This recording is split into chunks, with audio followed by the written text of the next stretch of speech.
Video like जरूर कर लीजिए और ऐसे वीडियो लगातार फ्री में पाने के लिए चैनल को तुरंत सब्सक्राइब कर लीजिए और बेल आइकन को जरूर टैप कर लीजिए ताकि आगे भी सारे वीडियो आपको मिलते रहे। यूट्यूब में फॉलो करते हैं तो प्लीज ये वाला फ्री टेलीग्राम चैनल जरूर ज्वाइन कर लीजिएगा। सारे नोटिफिकेशन सारे अपडेट यहीं पे आते हैं, ध्यान रखिए। Hello everyone, welcome to study for civil services. I am Ichha Mishra और ये हमारी वीडियो सीरीज चल रही है यूपी पीसीएस प्रीलिम्स के लिए, जो कि आपका जल्द ही होने वाला है 14 मई को। और इसमें हम प्रयास कर रहे हैं कि जितने भी इम्पोर्टेंट टॉपिक्स हैं जिनसे सवाल बनने की संभावना है उनको कवर किया जाए। साथ में यूपी पीएससी और यूपीएससी दोनों में ही जो उन टॉपिक से संबंधित क्वेश्चंस पूछे गए हैं उनको भी यहाँ पर अटैच करने की कोशिश की गई है। हमारी ये सीरीज़ बाइलिंगुअल है, अगर आप किसी भी मीडियम के हों, हिंदी या फिर इंग्लिश, तो इससे लाभ प्राप्त कर सकते हैं। हम 50th डे में पहुँच गए हैं। अगर आप इसको कंटिन्यूसली फॉलो करेंगे तो आपको बहुत लाभ होगा। मैं आपको आगे बढ़ने से पहले बताना चाहूँगी कि आप हमारे पेड ग्रुप से जुड़ सकते हैं। साथ में यूपी पीसीएस के द्वारा कंडक्ट कराए जा रहे एग्जाम्स जैसे कि पीसीएस, आरओए, आरओ, बीएओ, इन सभी के लिए क्रैश कोर्सेज अवेलेबल हैं। आप इनको ज्वाइन करके लाभ प्राप्त कर सकते हैं। इसके साथ ही एचसीएस, यूकेपीएससी और बीपीएससी के लिए भी क्रैश कोर्सेज अवेलेबल हैं जिनको ज्वाइन कर लाभ लिया जा सकता है। और इनसे संबंधित अधिक जानकारी आपको गिवन नंबर्स पर मिल जाएगी। अगर आपने अभी तक हमारे फ्री टेलीग्राम चैनल को नहीं ज्वाइन किया है तो इसे जल्द से जल्द ज्वाइन कर लीजिएगा, क्योंकि यहाँ पर आपको चैनल से संबंधित सभी अपडेट्स मिल जाएंगे। तो आज हमारा एक एंशिएंट हिस्ट्री का ही टॉपिक है, ऋग्वैदिक एज। हमने वैदिक लिटरेचर देख लिया था तो हमें थोड़ा सा आइडिया हो गया इन सब चीज़ों के बारे में।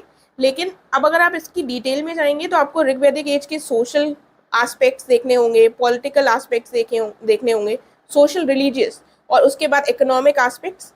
जब भी हम इसको डिटेल में पढ़ेंगे तो ये सारी चीज़ें हमको पढ़नी होंगी। लेकिन फिलहाल हमारे लिए प्रीलिम्स के पॉइंट ऑफ व्यू से देखें तो इतनी डिटेल में जाने की आवश्यकता नहीं है और समय भी नहीं है। तो हम जितनी भी इम्पोर्टेंट चीज़ें हुई इस एज में उनको हम एक साथ ही पढ़ लेंगे, इतना बाइफर्केशन नहीं करेंगे, राइट। और आप लोग कमेंट कर पूछते हैं कि ये सीरीज़ आपके लिए बेनिफिशियल होगी या नहीं। मेरा पूरा प्रयास है कि मैं उन्हीं टॉपिक्स को सेलेक्ट कर रही हूँ, उन चीज़ों से प्रश्न पूछे गए हैं जिनसे, ठीक है। तो अगर आप अपनी प्रिपरेशन कर रहे हैं अच्छे से, बाकी चीज़ों को भी पढ़ रहे हैं और साथ में आप इसको एड ऑन की तरह ले रहे हैं, एक एडिशन है आपकी प्रिपरेशन में ये सीरीज़, तो डेफिनेटली आपको हेल्पफुल होगी। और जब आप एग्जाम में क्वेश्चंस देखेंगे तो मेरा यही प्रयास है कि आपको लगे कि हाँ, ये सीरीज़ आपको हेल्पफुल रही। आप इसको अच्छे से फॉलो कीजिए। 50 दिन हमने कंप्लीट कर लिए हैं, तो रिवाइज कर लीजिएगा, कोई भी दिन छोड़िएगा मत, क्योंकि हर दिन हमने कोई नया और इंटरेस्टिंग टॉपिक लिया है जो पूछे जाने की पूरी संभावना है। तो आइए जल्दी से हम देख लेते हैं ऋग्वैदिक एज क्या है।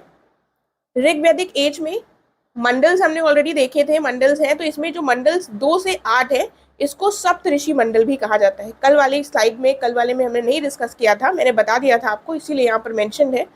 क्यों कहा जाता है सप्तऋषि मंडल? क्योंकि ये 7 ऋषियों के द्वारा इनको कंपोज किया गया है। जो 10वां मंडल है वो पुरुष सूक्त का है, ठीक है। 10वां मंडल किससे डील करता है? पुरुष सूक्त से, ये भी बताया था आपको। और जो तीसरा मंडल है ये किसके द्वारा कंपोज किया गया है? ये कंपोज किया गया है विश्वामित्र के द्वारा, और इसमें हमको गायत्री मंत्र मिलता है। कई बार पूछा गया है कि गायत्री मंत्र हमें कहाँ से प्राप्त होता है, तो ऋग्वेद से प्राप्त होता है, और ऋग्वेद में भी हमको ये विश्वामित्र के द्वारा कंपोज किया गया जो तीसरा मंडल है उससे प्राप्त होता है। अब देखते हैं जो ऋग्वैदिक एज के लोग थे ये कहाँ पर रहे, कहाँ पर सेटल हुए। देखिए, हमने आईबीसी देख लिया है, इंडस वैली सिविलाइजेशन हम देख चुके थे। तो उनका वो लोग कहाँ पर सेटल हुए आपको पता है? नॉर्थ वेस्टर्न जो इंडिया का पार्ट है वहाँ पर सेटल हुए। फिर इनका हम देखते हैं कि ये सप्त सिंधु प्रदेश में हुए। सप्त सिंधु क्यों कहा जाता है? क्योंकि जो 7 इंडस की सारी वो है ट्रिब्यूटरीज, उन्हीं के आसपास ये हमको ये एज हमको देखने को मिलती है, इसीलिए इसको सप्त सिंधु प्रदेश कहा जाता है। फिर लेटर वैदिक एज में हम देखेंगे कि ये लोग वेस्ट से थोड़ा सा ईस्ट की तरफ बढ़ने लगे, ठीक है। और उसके बाद समय के साथ ये लोग और ईस्ट की तरफ आएंगे। तो देखिए, तो ऋग्वैदिक एज के जो लोग थे वो लोग सप्त सिंधु प्रदेश में ये लोग सेटल हुए। सप्त सिंधु प्रदेश यानी कि जो सिंधु की 7 ट्रिब्यूटरीज हैं वो वाला जो प्रदेश पड़ता है नॉर्थ वेस्टर्न इंडिया में, वहां पर सेटल हुए। जब आप लेटर वैदिक एज देखेंगे तो आप देखेंगे थोड़ा सा ये लोग इधर की तरफ बढ़ते हैं, ईस्ट की तरफ। और आगे चलकर जब आप देखेंगे कि जनपद और डेवलप हुए, महाजनपद एरा आता है, तो सबसे प्रोमिनेंट जो महाजनपद था वो कौन सा था? मगध। और मगध कहाँ पर पड़ता है? ये पड़ता है हमारा बिहार में। तो इस तरीके से ईस्टर्न इंडिया में इसका हमको एक्सपेंशन देखने को मिलता है, राइट। तो ये ध्यान रखिएगा इस तरीके से कि कौन सा कहाँ पर कौन लोग सेटल हुए।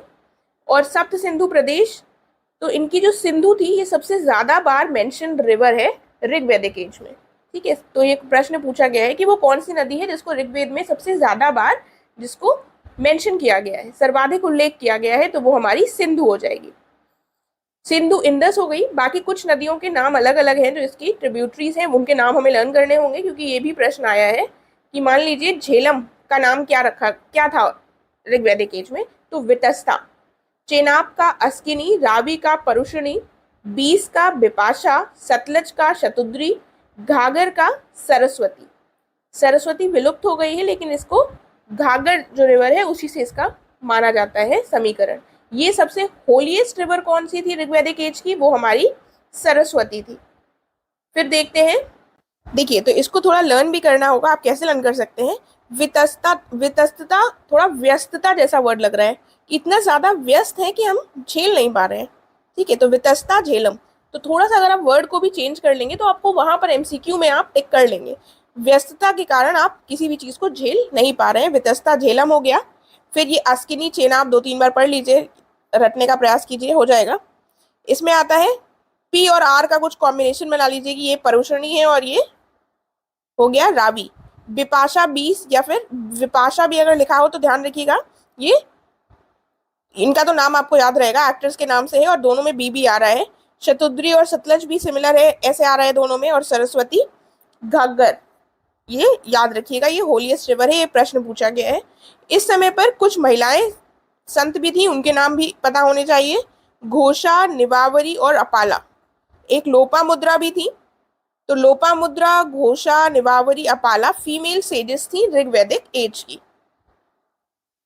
फिर हम देखते हैं, इस समय पर कम्युनिटीज होती थी जिसमें लोग होते थे और उनको क्या कहा जाता था, जन।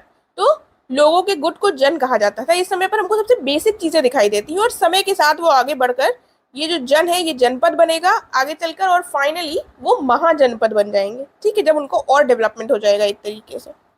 जो सोसाइटी थी वो 2 पार्ट्स में डिवाइडेड थी, आर्यंस और नॉन आर्यंस। आर्यंस जो श्रेष्ठ शब्द के लिए आर्यंस वर्ड का प्रयोग किया जाता था।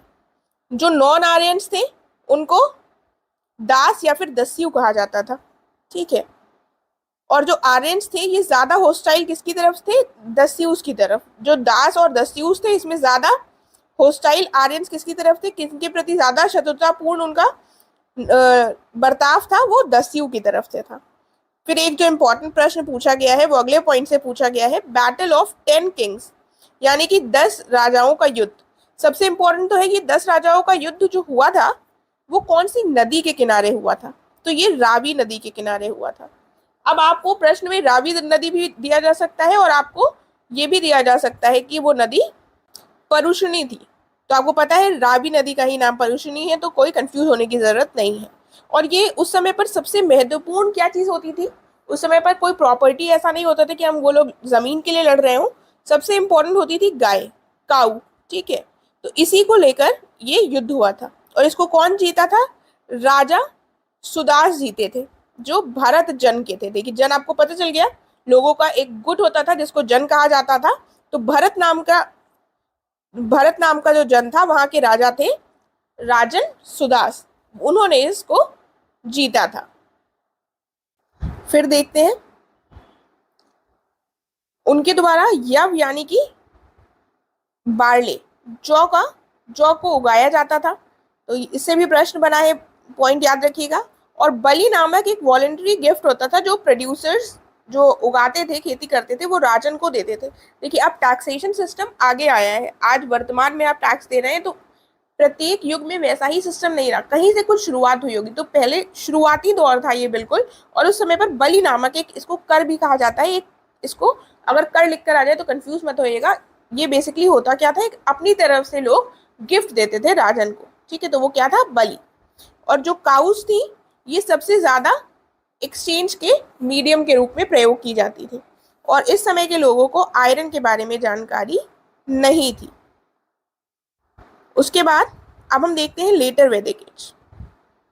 देखिए, अब हम लेटर वैदिक एज में आ गए हैं और हम वो पॉइंट्स नहीं डिस्कस कर रहे हैं जिनसे क्वेश्चंस नहीं बनते। जैसे आपको पता होगा जो पहली वाली ऋग वैदिक एज है, इसमें जो महिलाओं की कंडीशन थी वो काफी अच्छी थी, उनको पढ़ाया लिखाया जाता था, सभा समिति विधात जो उस समय के इंस्टीट्यूशंस थे उसमें उनको भागीदारी दी जाती थी, हर तरीके से उनकी कंडीशन अच्छी थी। लेकिन ऋग वैदिक एज के बाद जब लेटर वैदिक एज आती है तो उसमें थोड़े से हमको डिफरेंसेस देखने को मिलते हैं। ऐसा नहीं है कि बिल्कुल ही कंडीशन खराब हो गई थी, लेकिन कुछ कुछ चीजें होती हैं, जैसे कि जो उनका रोल था सभा समिति में वो कम हो गया, विदत से में उनका रोल कम हो गया। इस तरीके से हमें थोड़े थोड़े से डिफरेंसेस हर युग में देखने को मिलेंगे। लेकिन वो क्वेश्चंस आपके लिए प्रीलिम्स के पॉइंट ऑफ व्यू से ये पॉइंट्स इतने इंपॉर्टेंट नहीं है, इसलिए मैंने उनको यहाँ पर इंक्लूड नहीं किया है।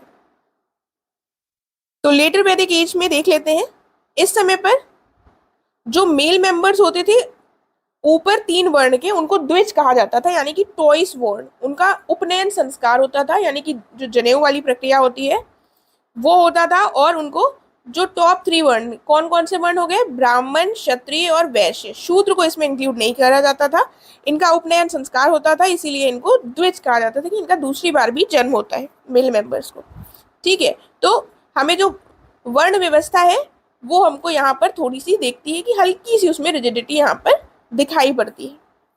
और हम ऋग्वेदिक एज में वर्ण व्यवस्था इतनी ज्यादा नहीं दिखाई पड़ती है, केवल कुछ जगहों पर नाम होता है उल्लिखित है, और साथ में वो ऑक्यूपेशन पर डिपेंडेंट थी, और धीमे धीमे समय के साथ ऑक्यूपेशन के स्थान पर वो जन्म के आधार पर हो गया विभाजन।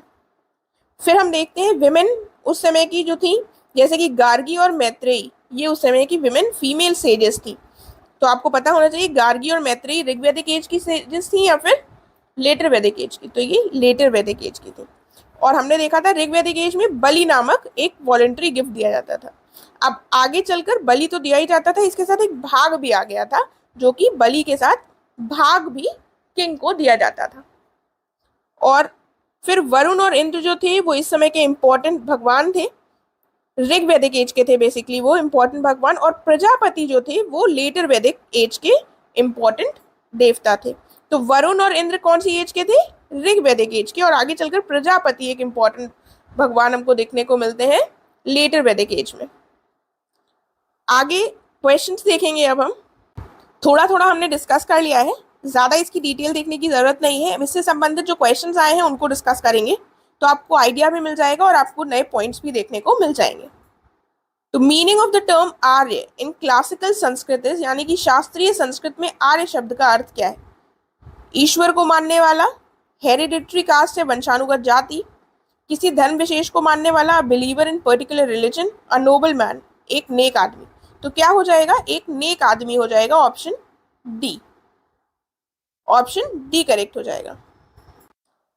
देखिए इसका आंसर यहाँ पर ए लिखा हुआ है, इसको सुधार लीजिएगा, ये ए नहीं ऑप्शन डी करेक्ट होगा। ठीक है, अ नोबल मैन इसका आंसर होगा। फिर हम देखते हैं आगे, earliest evidence of the use of iron in India has been discovered from. तो सबसे पहले हमको आयरन यूज के एविडेंस कहाँ से मिलते हैं, ये प्रश्न भी कई बार रिपीटेड है। प्राचीनतम प्रमाण पूछे गए हैं लोहे के प्रयोग के, तक्षशिला, अतरंजी खेड़ा, कौशाम्बी और हस्तिनापुर। तो सबसे पुराने जो हमको साक्ष्य मिलते हैं वो अतरंजी खेड़ा से मिलते हैं। तो आयरन, अतरंजी खेड़ा 2-4 बार अगर आप ऐसे रिपीट कर कर बोल लेंगे तो आपका जब पेपर में क्वेश्चन आएगा तो आप उस एमसीक्यू को टिक कर पाएंगे। ऑप्शन यहाँ पर बी करेक्ट हो जाएगा। फिर क्या दिया हुआ है, कहा गया है which of the following rivers mentioned in the Rigveda indicates the relations of Aryans with Afghanistan. यानी कि ऋग्वेद में उल्लिखित निम्नलिखित में से कौन सी नदी आर्यों के अफगानिस्तान के साथ संबंधों को इंगित करती है। तो वो अस्किनी थी, परुषिणी थी, कुभा क्रुमु थी, या फिर विपाशा और शतुद्री थी। तो करेक्ट आंसर क्या हो जाएगा, कुभा और क्रुमु। ये दोनों जो नदियां हैं ये अफगानिस्तान के साथ संबंधों को इंगित करती हैं। तो बेसिकली क्या था, ये जो कुभा थी ये काबुल नदी थी, और क्रुमु कुर्रम नदी जो वर्तमान की नदियां हैं इनके नाम हमको कुभा और क्रुमु के रूप में दिखाई देते हैं ऋग्वेदिक एज में, जिससे पता चलता है कि इनके बीच में कनेक्शन था, आर्यों के अफगानिस्तान के साथ भी संबंध थे। ऑप्शन सी करेक्ट हो गया यहाँ पर हमारा। आगे क्या दिया हुआ है, अब लिस्ट 1 और 2 दी हुई है, एक तरफ नदियों के वर्तमान के नाम दिए हुए हैं और दूसरी तरफ जो पुराने नाम है वो दिए गए हैं। तो मैंने आपको बता दिया कुभा क्या है, काबुल नदी का नाम था। परुषणी, रावी का, उसके बाद सदानीरा नहीं बताया है लेकिन शतुद्री पता है आपको, तो ये सतलज हो गया। तो सदानीरा किसके लिए प्रयोग हुआ है? गंडक नदी के लिए। ठीक है, तो ये याद रखिएगा, सदानीरा गंडक नदी को कहा गया है। फिर हमारा करेक्ट ऑप्शन क्या हो जाएगा यहाँ पर? ए का 2। तो ए का 2 हमारा बी में आ रहा है, बी करेक्ट आंसर हो जाएगा। फिर आगे बढ़ते हैं, क्या कहा गया है? Who among the following Vedic deities was believe to be the priest of the Aryans, यानी कि कौन से वो वैदिक देवता थे, इनमें से किसे आर्यों का पुरोहित माना जाता था? इनमें से कौन से वो देवता थे जिनको पुरोहित माना जाता था आर्यों का? तो वो अग्नि थे, बृहस्पति थे, दस्यु थे, या फिर दौस हो गया ये, या फिर इंद्र थे। तो वो कौन हो जाएंगे? क्या करेक्ट आंसर होगा? करेक्ट आंसर हो जाएगा बृहस्पति। ऑप्शन बी करेक्ट हो जाएगा। जिनको वैदिक देवताओं में से किसे पुरोहित माना जाता था, तो बृहस्पति को पुरोहित माना जाता था। ऑप्शन बी करेक्ट होगा। फिर क्या कहा गया है? ऋग्वैदिक काल में निष्क जो है ये कहाँ पर पहने जाने वाला आभूषण है? ये कई बार पूछा गया है। निष्क को कहाँ पर पहना जाता था? कान में, गर्दन में, बाह में, या फिर कलाई में? तो इसको कहाँ पर पहना जाता था? इसको गर्दन में पहना जाता था। ऑप्शन बी करेक्ट होगा। ठीक है, इससे संबंधित कई प्रश्न आए हैं, उनको हम आगे डिस्कस करेंगे। तो याद रखिएगा, ये एक आभूषण था और ये गर्दन में पहने जाने वाला आभूषण था। ऑप्शन बी करेक्ट होगा। फिर कहा गया है निष्क जो है ये प्राचीन भारत में निष्क को किसके रूप में जाना जाता था? एक ये सोने का आभूषण था, ये गाय थी, तांबे के सिक्के थे, या फिर चांदी के सिक्के थे? तो ये एक सोने का आभूषण था। ठीक है, ऑप्शन ए करेक्ट हो जाएगा। फिर क्या दिया हुआ है? इनमें से हमको बताना है किसने आर्यों की जो मूल मातृभूमि के बारे में लिखा था। शंकराचार्य ने लिखा था, आनी बेसेंट ने लिखा था, विवेकानंद ने लिखा था, या फिर बाल गंगाधर तिलक ने लिखा था? तो मुझे लग रहा है ये क्वेश्चन हम ऑलरेडी देख चुके हैं। करेक्ट आंसर इसका बाल गंगाधर तिलक होगा। ठीक है, इनके बारे में मुख्य रूप से बाल गंगाधर तिलक ने एक किताब लिखी थी। फिर ऑप्शन डी करेक्ट हो गया है। फिर क्या दिया हुआ है? पोस्ट वैदिक जो पीरियड था, उत्तर वैदिक काल, इनमें किसे आर्य संस्कृति की धुरी माना जाता था? अंग और मगध को, कौशल और विदेह को, कुरु पांचाल को, मत्स्य या फिर सूरसेन को? तो मैंने आपको ऑलरेडी बताया है कि मगध जो है उसका प्रोमिनेंस काफी ज्यादा बढ़ गया था समय के साथ। तो करेक्ट आंसर यहाँ पर क्या हो जाएगा? जिसमें मगध का ऑप्शन हो, तो मगध इसी में है। ऑप्शन ए करेक्ट हो जाएगा। फिर देखते हैं, अंग और मगध होगा इसका मतलब इसका आंसर। अगला प्रश्न क्या दिया हुआ है? गोत्र शब्द पहली बार किस में प्रयोग आया था? अथर्ववेद में, ऋग्वेद में, सामवेद में, या फिर यजुर्वेद में? तो सबसे पहली बार गोत्र शब्द का प्रयोग ऋग्वेद में देखने को मिलता है, यानी कि गोत्र शब्द ऋग्वैदिक एज में हमको ये प्रयोग में देखा गया। फिर देखते हैं, ऑप्शन बी करेक्ट हो जाएगा यहाँ पर। ये क्या है क्वेश्चन? ऋग्वैदिक काल में लोग मुख्यतः किस में विश्वास करते थे? मूर्ति पूजा में करते थे, एक भगवान पर विश्वास करते थे, देवी पूजा में विश्वास करते थे, सैक्रिफाइसेस, या फिर रिचुअल्स यानी कि यज्ञ और कर्मकांड पे विश्वास करते थे? तो ऋग्वैदिक एज के लोग क्या करते थे? मुख्यतः इनका विश्वास यज्ञ और कर्मकांड में था। रिचुअल्स और सैक्रिफाइसेस जो थे वो अगर हम देखें तो वो काफी ज्यादा बढ़ गए थे, ऋग्वैदिक एज में थे, और उसके बाद लेटर वैदिक एज में आते आते वो और ज्यादा इंक्रीज हो गए थे। पॉइंट ये याद रखिएगा। फिर क्या आता है? ऑप्शन डी करेक्ट हो गया। और एक चीज और ध्यान रखिएगा कि जो ऋग्वैदिक लोग थे वो इतना ज्यादा आइडल वर्शिप पर भरोसा नहीं करते थे, मूर्ति पूजा नहीं करते थे। उनके जो भगवान होते थे बेसिकली वो नेचर में जो भी चीजें होती थी उनसे भगवान को रिलेट करते थे और उसके रूप में उनको पूछते थे। जबकि इंडस वैली सिविलाइजेशन में हम देखते हैं कि मात्र देवी की हमको मूर्तियां मिली हैं, जिसकी वजह से हम कह सकते हैं कि उस समय के जो लोग थे वो आइडल वर्शिप करते थे, यानी कि मूर्ति पूजा करते थे। ठीक है, फिर देखते हैं। देखिए, अगर आप ऐसे कंपैरिजन करते हुए चलेंगे तो आपको रटना नहीं पड़ेगा और आप भूलेंगे भी नहीं, समझ आ जाएंगी आपको चीजें। क्वेश्चन है, ऋग्वेद में वर्णित जो 10 राजाओं का प्रसिद्ध युद्ध है ये किसके तट पर लड़ा गया था? तो आसान प्रश्न है आपके लिए। परुषणी के, सरस्वती के, विपाशा के, या फिर अस्किनी के? तो ये लड़ा गया था रावी के तट पर, जिसका क्या नाम है? जिसका नाम है परुषणी। ऑप्शन ए करेक्ट होगा। फिर क्या दिया हुआ है? कहा गया है प्राचीन काल में आर्यों की मुख्य आजीविका क्या थी? पशुपालन करते थे, शिकार करते थे, कला शिल्प करते थे, या फिर व्यवसाय करते थे? तो थोड़ा सा इसमें आइडिया लगाने की कोशिश कीजिए कि वो लोग क्या करते होंगे। तो इस समय पर ये लोग शिकार करते थे। ठीक है, ऐसा नहीं है कि सेटल्ड जीवन एकदम से प्रारंभ हो जाएगा और एग्रीकल्चर वो लोग करने लगे थे, लेकिन मुख्य रूप से अगर हम देखें तो ये लोग शिकार करते थे और धीमे धीमे एग्रीकल्चर की वजह से सेटल्ड जीवन भी शुरू होने लगा था। तो इसीलिए थोड़ा समझने की प्रयास कीजिएगा कि हिस्ट्री में कोई भी चीज़ एकदम खत्म होकर दूसरी शुरू नहीं होती है, साथ में चीज़ें चलती रहती हैं। यहाँ पर मुख्य पूछा गया है, ऑप्शन बी करेक्ट होगा। फिर देखते हैं, ऋग्वेद में वर्णित जो शब्द है यव, ये किस कृषि उत्पाद के लिए प्रयुक्त किया गया है? तो आपको पता है यव किसके लिए किया गया है? जौ, ग्राम, चावल या फिर गेहूं। तो यव किया गया है जौ के लिए। ठीक है, आगे बढ़ने से पहले मैं आपको बताना चाहूंगी कि स्टडी फॉर सिविल सर्विसेज के द्वारा 780 पेजेस का क्रैश कोर्स शुरू किया गया है, जो कि प्रीलिम्स 2023 के को फोकस में रखकर किया गया है, जो आपका 14 मई को होने वाला है। उसके लिए ये क्रैश कोर्स है स्पेसिफिकली, एंड इसको ज्वाइन कर आप डेफिनेटली अपने सिलेक्शन के चांसेस को बढ़ा सकते हैं। तो अगर आपने अभी तक ज्वाइन नहीं किया है तो तुरंत इसको ज्वाइन कर लीजिए और इन गिवन नंबर्स पर आप कांटेक्ट कर बाकी डिटेल्स की जानकारी प्राप्त कर सकते हैं। अब हम आगे बढ़ते हैं अपने नेक्स्ट टॉपिक की तरफ। फिर देखते हैं आगे, ऑप्शन ए करेक्ट हो गया है यहाँ पर। निम्नलिखित में से किस पशु को वैदिक काल में अघन्य माना जाता था? अघन्य, तो वो जो सबसे इंपॉर्टेंट उस समय का पशु था उसको अघन्य माना जाता था। बैल, भेड़, गाय या फिर हाथी? कौन सा था सबसे इंपॉर्टेंट पशु? गाय। ऑप्शन सी करेक्ट होगी। इसको अघन्या भी कहेंगे या फिर अघन्य। इसका मतलब क्या होता है? मतलब होता है अघन्य का कि जिसको किसी भी परिस्थिति में मारा ना जाए। ठीक है, तो काऊ को कहा जाता था अघन्य। ऑप्शन सी हो गया यहाँ पर। फिर देखते हैं, अब हम थोड़ी सी कुछ बुक्स और उनके ऑथर्स देखेंगे। ये भी बहुत इंपॉर्टेंट पॉइंट है। अगर आप एंशिएंट हिस्ट्री या फिर मेडिवल हिस्ट्री का कुछ भी देखें तो दोनों से ही बहुत बार ये रिपीटेड क्वेश्चन है, बहुत हर साल ही पूछा जाता है अक्सर।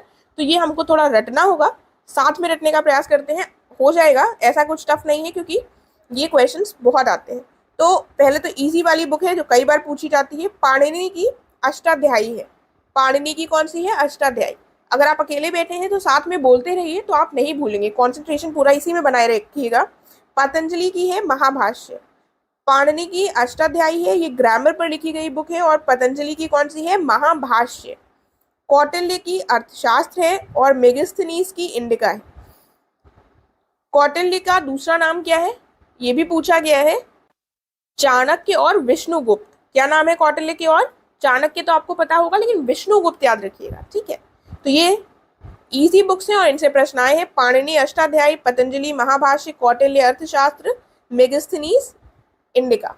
ठीक है, उसके बाद विशाखदत्त की मुद्रा राक्षस और देवी चंद्रगुप्तम, ये दोनों किसकी बुक है? विशाखदत्त की। तो थोड़ी थोड़ी बीच में हम ट्रिक्स भी डिस्कस करेंगे। इसमें क्या ट्रिक हो सकती है? तो इसमें आप ऐसे लर्न कर सकते हैं कि एक लड़की है विशाखा, वो दो चीज़ों की बात कर रही है। एक तरफ वो राक्षस की बात कर रही है और एक तरफ देवी की बात कर रही है। ठीक है, थोड़ा सा नाम आपको रिलेट हो जाएगा कि विशाख दत्त जो है, विशाखा जो है वो एक तरफ राक्षस, मुद्रा राक्षस की बात कर रही है और दूसरी तरफ देवी, देवी चंद्र गुप्तम की बात कर रहे हैं। तो इनके ये दो इंपॉर्टेंट बुक्स हैं, याद रखिएगा। सोमदेव की इंपॉर्टेंट बुक है कथा सरित सागर। सोमदेव की कौन सी बुक है? कथा सरित सागर। फिर वात्स्यायन की कामसूत्र है, वात्स्यायन की कामसूत्र हो गई। फिर कल्हण की राजतरंगिणी, ये भी पूछा गया है। एक चीज याद रखिएगा, यहाँ पर पूछा गया है कि राजतरंगिणी में कितने तरंग थे। तरंग मतलब होता है चैप्टर्स। ये प्रश्न पूछा गया है तो हमें पता होना चाहिए कितने तरंग थे। 8 तरंग थे। कितने? 8। राजतरंगिणी में 8 तरंग थे। ठीक है, उसके बाद कालिदास की बुक्स बहुत इंपॉर्टेंट है, इनसे भी क्वेश्चन आया है। कालिदास की बुक अभिज्ञान शकुंतलम, रघुवंशम, कुमार संभव, मेघदूत, मालविकाग्नि, मित्रम। ठीक है, तो इनके नाम एक दो बार पढ़ लीजिएगा, लर्न हो जाएगा। ऐसा नहीं है कि हमें हर चीज़ की ट्रिक की ही ज़रूरत है, कुछ चीज़ें ट्रिक के साथ और कुछ ऐसे लर्न करते हैं। कालिदास की कौन कौन सी बुक्स हो गई, इनको सीक्वेंस में ही याद करिएगा, एकदम रैंडमली मत चलिएगा, अदरवाइज फिर कंफ्यूजन हो जाएगा नाम में। अभिज्ञान शकुंतलम, रघुवंशम, कुमार संभव, मेघदूत, मालविकाग्नि, मित्रम। फिर हम देखते हैं वराहमिहिर की पंच सिद्धांतिका और बृहद संहिता। तो वराहमिहिर की कौन कौन सी बुक हो गई? एक पंच सिद्धांत दिए इन्होंने और एक बृहद संहिता लिखी है। तो पंच सिद्धांतिका वराहमिहिर, बृहद संहिता वराहमिहिर। आर्यभट्ट की उन्हीं के नाम से है, आर्यभट्टियम, तो ये आप बता लेंगे। और इसके अलावा इन्होंने एक सूर्य सिद्धांत दिया है। पंच सिद्धांत किसने दिया है? वराहमिहिर ने। और सूर्य सिद्धांत किसने दिया है? आर्यभट्ट ने। विष्णु शर्मा ने दी है, लिखी है एक पुस्तक पंचतंत्र, ठीक है। तो विष्णु शर्मा ने 5 तंत्र दिए हैं, पंचतंत्र, ठीक है। इस तरीके से सुनते हुए चलिए, लर्न हो जाएगा। कामंडक ने नीति सार लिखी है। कामंडक ने क्या लिखी है? तो जो काम नहीं कर रहा है वो किसके बारे में बता रहा है? नीति के बारे में बैठकर बता रहा है। तो कामंडक नीति सार, इस तरह से लर्न करिए। उसके बाद अश्वघोष ने लिखी है बुद्धचरित, सौंदर्यानंद, वज्र, सूची। तो अश्वघोष ने कौन सी लिखी है? पहले तो एक बुद्ध की बात की है, बुद्धचरित लिखा है। उसके बाद सुंदरता की बात की है, सौंदर्यानंद। उसके बाद वज्र फेंक दिया है, वज्र सूची। देखिए, मैं आपको सिर्फ लर्न करने के लिए बता रही हूँ, ऐसा नहीं है कि इसका मतलब यही है, तो प्लीज इसके लिए कंफ्यूज मत होइएगा। एक बुद्ध पर लिखी है बुद्धचरित, उसके बाद सुंदरता की बात करी है सौंदर्यानंद, और फिर वज्र सूची। अश्वघोष ने ये 3 लिखी है मेनली बुक्स। उसके बाद हम देखते हैं चरक की चरक संहिता हो गई, ये तो उसी नाम से है, तो आपको कंफ्यूजन नहीं होगा। फिर लीलावती, लीलावती मैथ्स की किताब है, इसको किसने लिखा है? भास्कर ने लिखा है। भास्कर ने क्या लिखी है? लीलावती। उसके बाद भवभूति ने क्या लिखी है? उत्तरमा चरित और मालती माधव। उत्तरमा चरित और मालती माधव किसकी किताबें हैं? भवभूति की। फिर ब्रह्मगुप्त की किताब है ब्रह्म सिद्धांत। दंडन की हो गई 10 कुमार चरित। तो 10 कुमार थे, उनको दंडे मारे गए, ठीक है। 10 कुमार थे, उनको दंडे मारे गए, इसलिए 10 कुमार चरित दंडन का हो गया। फिर हम देखते हैं राजशेखर की काव्य मीमांसा और हर विलास। राजशेखर ने क्या लिखी? एक काव्य मीमांसा लिखी और दूसरी हर विलास लिखी। फिर आगे क्या लिखा हुआ है? आगे लिखा हुआ है, ये थोड़ा गलत लिखा हुआ है, ये होगा शाक्तायन, ठीक है। SAKATAYANA। शाक्तायन की किताब है अमोघ वृत्ति। अमोघ वृत्ति बेसिकली एक ग्रामर वर्क है जो लिखा गया था शाक्तायन के द्वारा, ठीक है। तो शाक्तायन अमोघ वृत्ति, देखिए इसको आपको रिवाइज करना पड़ेगा ताकि आपको ये रटे रहे ये, क्योंकि हर चीज ऐसे नहीं लर्न हो सकती है जब तक आप उसको मल्टीपल रिविजन नहीं करेंगे। इस वीडियो को कम से कम 3-4 बार देख लीजिए, फॉरवर्ड आप स्पीड बढ़ाकर देख लीजिए। फिर हम देखते हैं वीराचार्य गणित सरम। देखिए गणित बहुत कठिन है, जो वीर है वही लर्न कर सकता है, तो वीर ने गणित पढ़ लिए, लर्न कर लिए। वीराचार्य गणित सरम, ठीक है। उसके बाद हम देखते हैं भास की किताब क्या है? स्वप्न वासव दत्ता। तो भास भाषा से रिलेट कर लीजिए, और जो स्वप्न का कोई भी भाषा नहीं होती है, तो भास की किताब किससे रिलेटेड है? स्वप्न से, स्वप्न वासव दत्ता। थोड़ा थोड़ा अगर आपको नाम में याद रहेगा तब भी आप करेक्ट मैच कर लेंगे। फिर बाण भट्ट, कादम्बरी और हर्षचरित, ठीक है। तो एक बाण चलाया गया, बाण भट्ट ने एक बाण चलाया और एक कदम बढ़ाया बाण चलाने के लिए, और हर्ष के चरित्र के बारे में लिखा, ठीक है। तो बाण भट्ट ने एक कदम बढ़ाया और हर्ष के चरित्र के बारे में लिखा। ये क्वेश्चन बहुत बार पूछा गया है कि हर्षचरित किसके द्वारा लिखी गई है, तो आपको पता होना चाहिए कि उनके जो कोर्ट पोएट थे हर्ष के, बाण भट्ट, उनके द्वारा हर्षचरित लिखी गई। उसके बाद हर्षवर्धन ने भी 3 किताबें लिखी हैं। तो हर्ष ने 3 किताबें लिखी, एक नाग पर लिखी है, एक रत्ना पर लिखी है और एक प्रिया पर लिखी है, ठीक है। तो हर्ष ने किनके ऊपर लिखी है? नाग पर, रत्ना पर और प्रिया पर। नागानंद, रत्नावली और प्रियदर्शिका। देखिए ऐसा बहुत रेयर चांस है कि आपको रत्ना से कुछ डिफरेंट नाम दे दें, रत्ना से रत्नावली आप रिलेट कर पाएंगे, तो ऐसे ही लर्न करिए। बाकी तो चांस की बात है कि कुछ एकदम सिमिलर नाम दे दें और आप कंफ्यूज हो जाए, अदरवाइज ऐसे आपका ये ट्रिक काम करनी चाहिए। उसके बाद ह्यून सांग की किताब है सी यू की। ह्यून सांग एक ट्रैवलर था, चाइना से आया था और किसके दरबार में आया था? हर्षवर्धन के समय पर आया था, और इनकी क्या किताब इन्होंने लिखी थी? सी यू की। हाल ने लिखी है गाथा सप्तशती। तो ये तो इजी है, ये हल नहीं हाल होगा। तो हाल क्या है? जब आपसे किसी ने हाल पूछा तो आपने पूरी अपनी गाथा सुना डाली, ठीक है। तो हाल की किताब का क्या नाम है? गाथा सप्तशती। फिर अमोघ वर्ष ने किताब लिखी है प्रश्नोत्तर मलिका और कविराज मार्ग।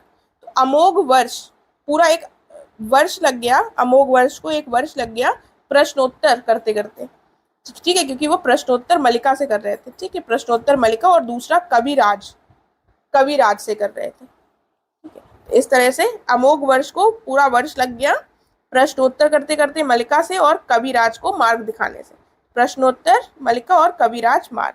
फिर हम देखते हैं इलांगो अडिगल, इन्होंने किताब लिखी थी शिल्पाधिकारम।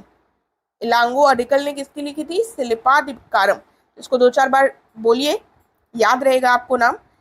कुछ और किताबें हैं, उनको हम अपने नेक्स्ट वीडियो में डिस्कस करेंगे। अभी के लिए जितनी किताबें मैंने यहाँ पर बोली हैं, इनको एक बार फिर से वीडियो देख लीजिए, ये आपको रट जानी चाहिए। क्वेश्चंस देख लेते हैं।